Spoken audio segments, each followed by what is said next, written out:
সবেমাত্র কলেজে উঠছি। আজ আমার বড় ভাইয়ার বিয়ে। আমরা সবাই রেডি, কিন্তু ভাইয়াকে খুঁজে পাওয়া গেল না। অনেক খোঁজার পর ভাইয়ার ঘর থেকে একটা চিঠি পাওয়া গেল। ভাইয়া নাকি তার ভার্সিটির কোনো এক মেয়েকে ভালোবাসে। সে তাকে ছাড়া আর কাউকে বিয়ে করবে না, তাই সে বাড়ি থেকে চলে গেছে। ওইদিকে মেয়ের বাড়ি থেকে ফোন দিচ্ছে, তাদের সব রেডি। বাবা কি করবেন বুঝতে পারলেন না।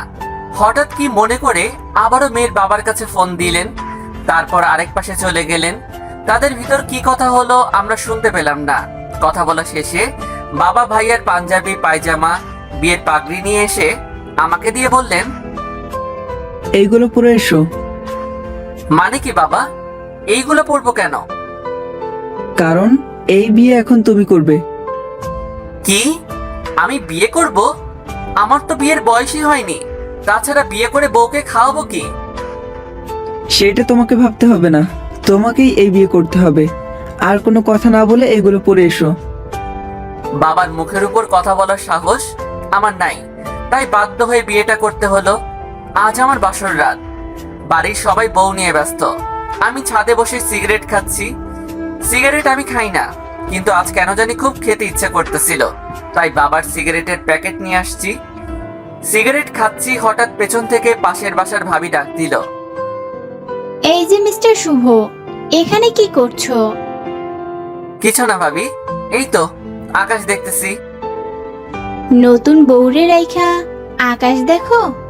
চলো বাসায় চলো, সবাই তোমার জন্য ওয়েট করতেছে। আমি ভাবির পিছন পিছন যাচ্ছি। হঠাৎ ভাবি বলল, সাবধানে বিড়াল মাইরো ভাই। তোমার কথা বুঝলাম না ভাবি। থাক, আর বুঝতে হবে না। আমি আসলে বুঝতে পারি নাই বিড়াল মারাটা কি। সবাই আমাকে জোর করে বাসর ঘরে ঢুকিয়ে দিল। আমি ঢুকে দেখি নীর।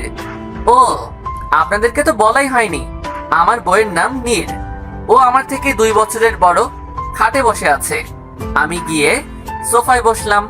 ও 1 গ্লাস দুধ এনে আমাকে দিল। আমি অর্ধেকটা খেলাম। ও গিয়ে খাটে বসলো। আমি চোখ বুঝলাম, অনেক ক্লান্ত থাকায় ঘুমিয়ে পড়লাম। হঠাৎ আমার ঘুম ভেঙে গেল। এই কি, আমি খাটে শুয়ে আছি, নীর আমাকে জড়িয়ে ধরে ঘুমিয়ে আছে। আমার কাপড় চেঞ্জ। ইস, বুঝলাম নীর চেঞ্জ করছে। এখন খুব রাগ হচ্ছে, তাই ভাবলাম বারান্দায় গিয়ে সিগারেট খাই, কিন্তু ওটার সাথে সাথে নীর বলল, এই কই যাও? আপনি কে যে আপনাকে বলবো? আমি তোমার বউ, আর আপনি এমনি করতেছো কেন? আপনি আমার থেকে 2 বছরের বড়। তাতে কি, আমি এখন তোমার বউ। তাছাড়া বিয়ে যখন করছো, বউয়ের মর্যাদা তো দিতেই হবে। আসো, খাটে আসো। ওই, আমি আপনাকে ইচ্ছে করে বিয়ে করিনি। শোনো, আমি বিয়ের আগে সম্পর্ক করিনি, কারণ আমার স্বপ্ন ছিল আমার স্বামী। আমি আমার স্বামীকে ভালোবাসবো। যেহেতু তুমি আমার স্বামী, তাই তোমাকে আমি ভালোবাসি। তোমাকেও আমাকে ভালোবাসতে হবে। আসো, ঘুমোতে আসো। দেখুন, আমি আপনাকে ভালোবাসতে পারবো না। বিয়ে যেহেতু করছিস, ভালো তো বাসতেই হবে। বিয়ের আগে যত টাঙ্কি মারছো সব ভুইলা যাও। এখন যদি কোনো মেয়ের দিকে তাকাও, চোখ উঠায়া দিমু। নো হানকি পনকি। আপনি আমার সাথে এভাবে কথা বলতেছেন কেন? ওই, তুই খাটে আসবি নাকি আমি তোর বাপকে ডাকমু? বুঝলাম, খাটে যেতেই হবে, কারণ এই মেয়েকে বিশ্বাস নাই।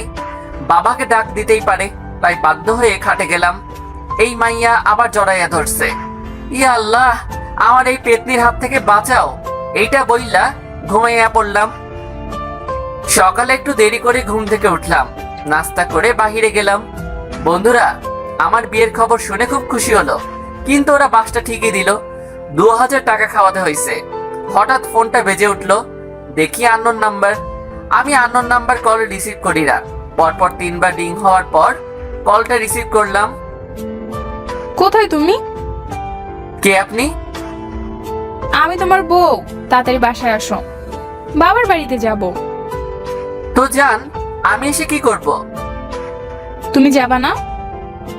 আমি কোথাও যাব না। এই বলে ফোন কেটে দিলাম। কিছুক্ষণ পর আবারও ফোনটা বেজে উঠলো। আব্বু কল দিয়েছে। হ্যালো আব্বু। কই তুমি? আমি তো বাজারে আছি। তাড়াতাড়ি বাসায় আসো। ওকে আব্বু, আসতেছি। বন্ধুদের বিদায় দিয়ে বাসায় আসলাম। তারপর বাবা পাঠিয়ে দিল আমাকে নীরদের বাড়ি। ওদের বাড়িতে আমরা 5 জন গেলাম। আমি, আমার কাজিন ফারাবি, ইমরান, অধরা আর কুমো। যাই হোক, ওদের বাড়ি যেতে যেতে রাত হয়ে গেল।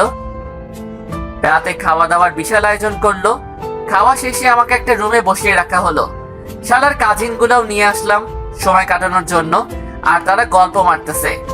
একা বসে বোরিং ফিল করতেছিলাম। তখন আমার কিছু শালি আসলো। কেমন আছেন দুলাভাই? জি ভালো, আপনারা? আমরাও আছি ভালোই। একা একা ভালো লাগতেছে না, তাই না? আপুকে পাঠাবো? আরে না, আমি ঠিক আছি। দুলাভাই, আপনি কিন্তু দেখতে অনেক স্মার্ট। আপনার সাথে আমার আপুর বিয়ে না হলে আমি আপনার সাথে প্রেম করতাম। আপনিও দেখতে অনেক সুন্দর। আচ্ছা ভাইয়া, তবে আমরা উঠি। টেনশন করেন না, আপনার বউকে পাঠাচ্ছি। এ কথা বলে ওরা চলে গেল। কিছুক্ষণ পর নীর আসলো, এসে দরজা লাগিয়ে দিল। তারপর আমাকে খাটের উপর ফেলে আমার উপর উঠে বলল, ভালোই তো ফেসবুকে প্রেম করতে পারো, এখন বউকে ভালোবাসতে পারো না। মানে কি? আপনি আমার ফোন কেন ধরছেন? আপনি আমার উপর থেকে সরুন। আমি ধরতেই পারি, কারণ আমি তোমার বউ, আমি সব ধরতে পারি। এই বলে ও আমাকে কিস করা শুরু করলো। ফার্স্ট টাইম আমি এইরকম ফিলিংস পেলাম। রিয়েলি আমার কেমন যেন ফিলিংস হলো। মনে হলো আমি কোথাও হারিয়ে যাচ্ছি। ঠক ঠক দরজায় কেউ কড়া নাড়ছে। ও উঠে দরজা খুলতে গেল। শালিরা এসেছে। ভাইয়া সরি, আমি বুঝতে পারিনি। আরে সরি কিসের? কি দুলাভাই, ডিস্টার্ব করলাম নাকি? না না, ভিতরে আসুন। না ভাইয়া, আসবো না। গুড নাইট ভাইয়া। ওরা চলে গেল। নীর আবারও আমার দিকে আসছে। দেখুন, আমি বাচ্চা ছেলে, আমার সাথে এরকম করবেন না। তুমি বাচ্চা ছেলে? ফেসবুকে ঠিকই রোমান্স করতে পারো, আর নিজের বউয়ের সাথে করতে পারো না। দেখুন প্লিজ। কোনো দেখা দেখি নাই, যা হবার সরাসরি হবে। এই মেয়ের হাত থেকে বাঁচা ইম্পসিবল। যাই হোক, কোনো মতে রাতটা কাটিয়ে দিলাম। পরের দিন ওর সব আত্মীয় আমাকে দেখতে আসলো। সবার সাথে একে একে পরিচয় করাইয়া দিল। ওদের ওখানে 2 দিন ছিলাম। 2 দিন খুব আদর যত্ন করেছে ওরা। বাড়িতে আসার পথে ও ফুচকা খেতে চাইলো। এই যে, আমি ফুচকা খাবো। ওই, আপনি ফুচকা খেতে চাইলে তাতে আমার কি? যান না, খেয়ে আসুন। ওই, তুমি সবসময় এরকম করো কেন? আমাকে কি তুমি মেনে নিতে পারোনি? না, পারিনি। মেনে তো নিবাই, তারপর? কি তারপর বলুন?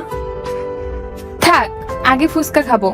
চলো, আমাকে ফুচকা খাও। বাধ্য হয়ে ফুচকা খাওয়ালাম। যাই হোক, বাড়িতে আসলাম।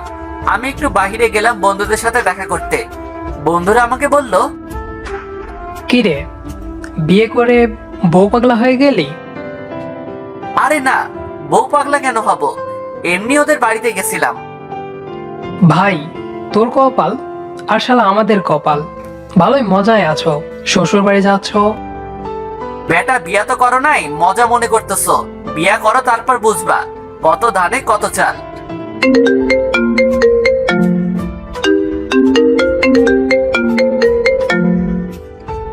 হ্যালো। ফোন ধরতে এত সময় লাগে কেন? না মানে, মানে কি? রাত 11টার সময় এখনো বাহিরে? তাড়াতাড়ি বাসায় আসো। ফোনটা কেটে দিয়ে আড্ডায় মন দিলাম। আবার আব্বু ফোন দিল। এই মেয়ে শিওর আব্বুকে বলছে। হ্যালো আব্বু। কই তুমি? এই তো আব্বু, ইমরানদের বাসায়। এত রাতে এখনো কি? জাস্ট 20 মিনিটের মধ্যে বাসায় আসবা। বাবা ফোনটা রেখে দিল। বাসায় যাইতে হবে, না গেলে প্রবলেম হবে। তাই বন্ধুদের বিদায় দিয়ে 12টার দিকে বাসায় আসলাম। সবাই ঘুমিয়ে গেছে। মা টেবিলে বসে আছে খাবার নিয়ে। সত্যি মায়ের ভালোবাসা অতুলনীয়। মা বলল যে হাত মুখ ধুয়ে আসতে, তিনি খাবার দিচ্ছে। রুমে যেতেই দেখি নীর বসে আছে। আমার সাথে কথা বলল না।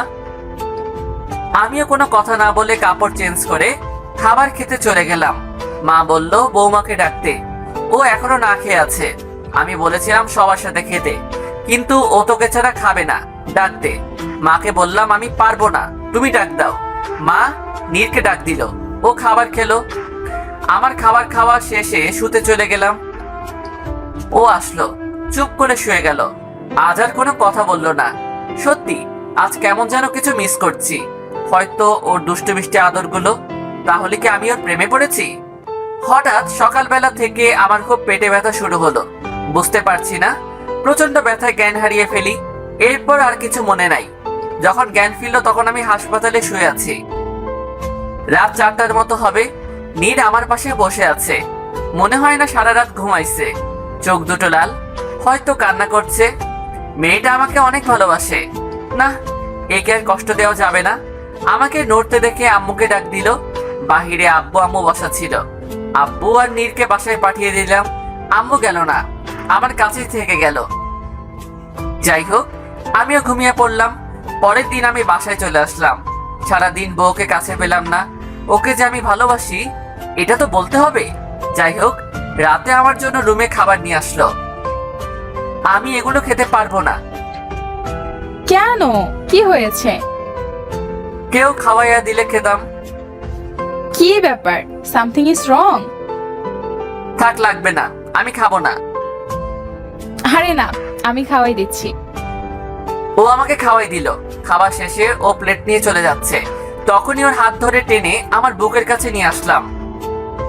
কি ব্যাপার আজ এত রোমান্টিক?